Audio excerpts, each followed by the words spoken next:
shoo, baby. Bye, bye, bye, baby. Do-da-do-day. Your papa's off to the seven seas. Don't cry, baby. Don't sigh, baby. Bye, bye, bye, baby. Do-da-do-day. When I come back, we'll live a life of ease. Seems kinda tough now to say goodbye this way, but Papa's gotta be rough now so that he can be sweet to you another day. Bye, bye, bye, baby. Don't cry, baby. Shoo, shoo, shoo, baby. Da-da-da-day. Your Papa's off to the seven seas. Shoo, baby. Do-da-do-day. Shoo, baby. Do-da-do-day. Shoo, baby. Shoo, shoo. Quiet! I want a little bit of quiet in the house, please. She wants a little bit of quiet in the house. Her Papa's on his way to cross the seven seas, so don't you cry, oh, don't you sigh goodbye now. Shoo, shoo, baby. Shoo, shoo, shoo, my baby. Shoo, goodbye, baby, don't you cry no more. Your big guitar, Papa's off to the seven seas. Hi, my name is Matt Hess, and I live in the East Bay, and I run the store here on the Jeremiah Bryan. In January 2022, I actually started as a volunteer, and then in November 2023, they hired me as a paid staff to actually run the store. But you know, not only do I run the store, but I help in the stewards department, I help in the engine room, I help in the deck department, so I'm kind of all over the place. So I have been here since January of 2022. You know, most of these guys were, well, they were all civilians, you know. Most of them, you know, grew up in, you know, places where they didn't even see the ocean. They had to go to school to learn, you know, how ships work and how ships operate. Like the engineers, for example, you know, a lot of them worked on farms, you know, they lived on farms, so they knew how machinery worked, you know. But I know they needed to go to school to learn how, you know, steam engines worked. There was a little bit of competition sometimes between the Merchant Marine crew and the U.S. Navy Armed Guard. All the Merchant Marines, they were all volunteers, and the Navy Armed Guard were, you know, regular sailors assigned to the merchant ships, you know, and the merchant crews were paid more than the Navy Armed Guard guys.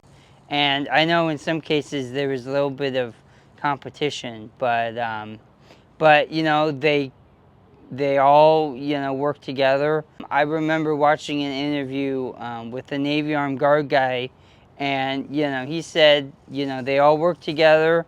They were all on one ship carrying one cargo to one place, and they worked as a team. Well, when I started, most of our World War II guys are gone. When our shipkeeper Phil started, a majority of the crew, they were all the World War II guys. But we did have a gentleman a couple weeks ago who was actually on a Liberty ship that was operated by the U.S. Navy, and he was in his late 90s, and you know, he did get kind of emotional because he actually saw the radio operator right in front of his eyes get killed by a Japanese suicide plane.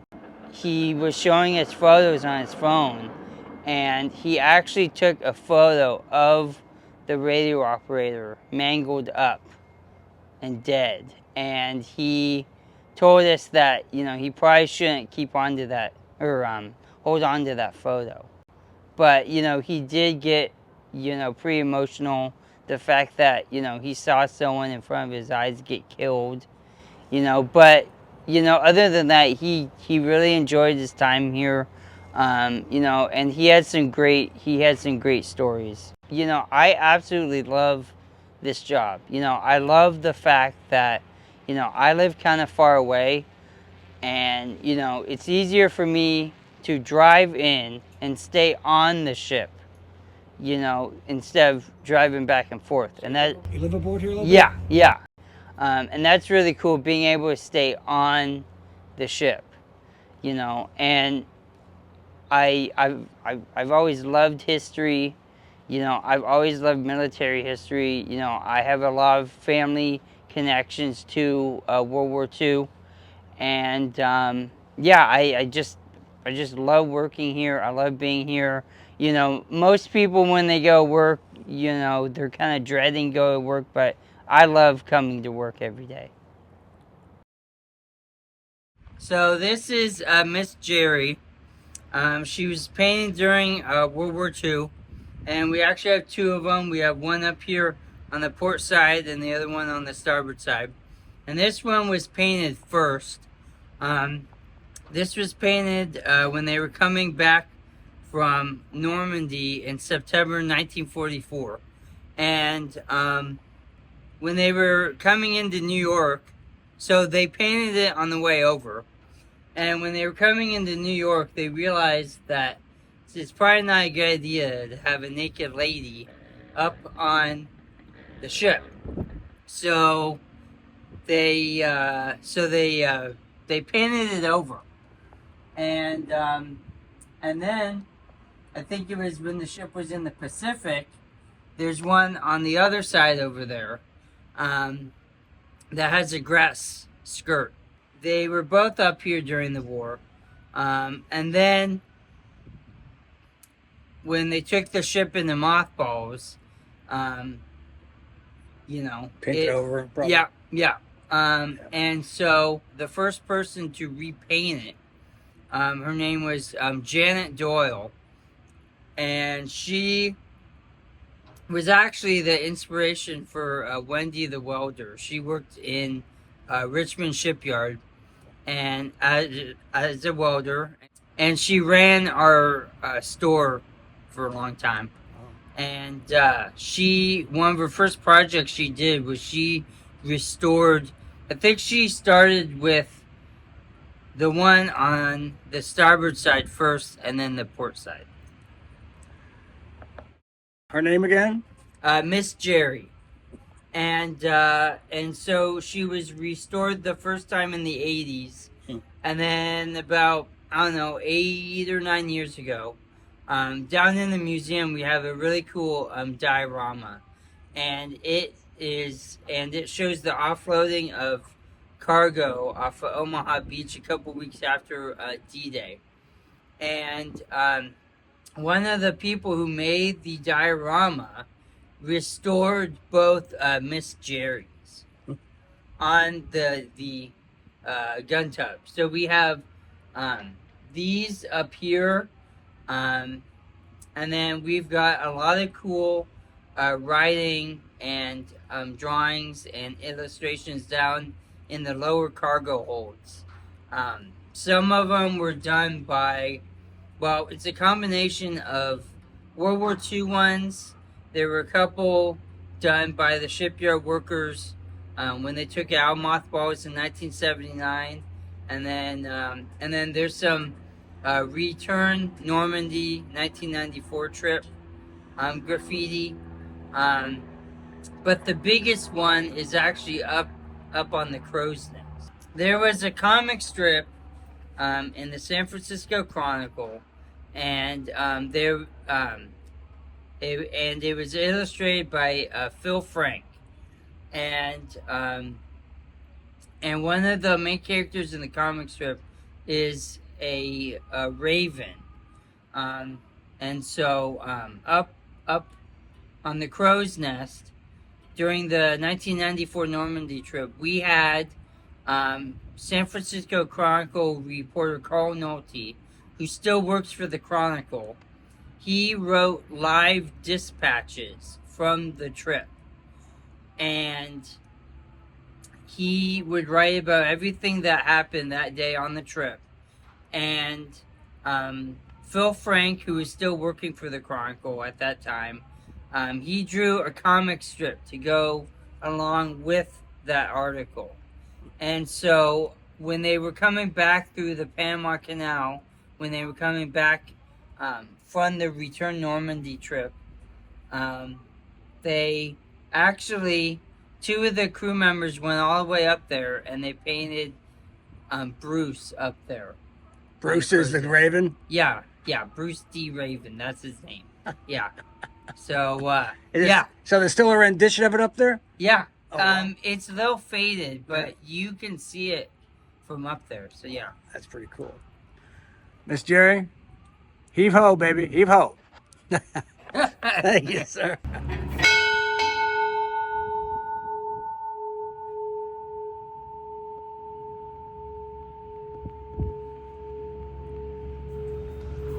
So this is really cool. This is actually a wartime training aid. So this is where we were, cargo hold number 3, and we went into cargo hold number 2 here. And cargo hold 2 is the largest one because it goes all the way down to the keel here. And then, so we got 2 museums. We got here in cargo hold 2, and then through that hatch into cargo hold number 1. So you got 3 cargo holds forward, you got the engine room in the middle, and then you've got, after the main house here, you got cargo holds 4 and 5. And they both have a top level and a lower level here. And so, like I said, this was a wartime training aid, and it's really cool because it's got all the proper like names for things and stuff like that. But it kind of gives you a sense of, you know, what kind of look like. And they carry cargo here on the top deck too. So yeah, and then we've got the bow here, and we got the carpenter shop, which is down below, and then the chain locker, the forepeak tank, stuff like that. So yeah, so this is really cool. I think that was us in 1994, I believe. I think we were coming, I think that was right before the return to Normandy trip. They were known as sponsors. She was the wife of the head of the Secret Service for President Roosevelt. Wow. So they got the Christine bottle and a commemorative plate.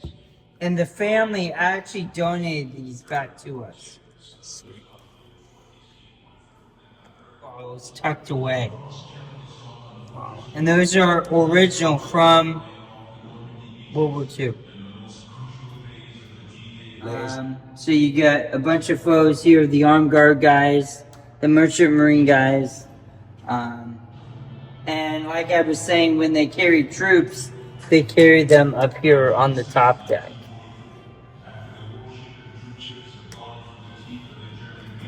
Oh, wow. And then these helmets are original helmets. M1, Navy Yeah. Armed Guard. Yep. Ship. It basically looked like that. It was rusty and crusty, and in fact, in this photo, there's pigeons roosting in the wheelhouse. But they, and like Phil said, this is the only ship to sail under its own power out of the mothball fleet. So that's what it looked like when they took it out in 1979. And they went down to Pier 70, which is no longer there, but it's on the other side of the Bay Bridge. And they were in dry dock for about a year, and that's what it looked like when it came out. And that was, we've been doing cruises ever since May 21st, 1980. So that's what the ship looked like when it was brand new out of Out of the box. Yeah. Normandy Yeah. in 1994. So in 1993, we had to go into dry dock and get everything ready. And so the only way to get on the trip is if you were a World War II veteran or if you were a veteran of this ship. So the majority of the crew in 1994, the average crew age was 70. And in fact, Captain John, who was the captain, he was 78 years old when they went. And so they left in April 1994, and they were gone until September 1994. So this is the ship in Southampton here. This is going to England, and President Clinton is still the only president to visit an active American merchant ship, and he went on he shook hands with every single crew member in that picture. And what was really cool was some guys had World War II landing craft, and they pulled up alongside the ship, and they loaded cargo onto the landing craft. Unbelievable. And this photo is really cool. This was the one and only time that the Tower Bridge was opened for an American merchant ship. It's cool. And Coming back or going out? this is coming home. So we were gone from April 1994 to September 1994. And down in San Pedro, there's another ship called the Lane Victory. And they were supposed to go with us in 1994, but they couldn't. But came back from Normandy, and I said that the Lane Victory here was waiting for us over here. So that's the Lane, and that's us. Beautiful. That's right. And I bought all these little things, like the cigarettes, the candy, the gum, stuff like that. And then Phil, it literally took Phil like a day to build these cabinets with the plexiglass.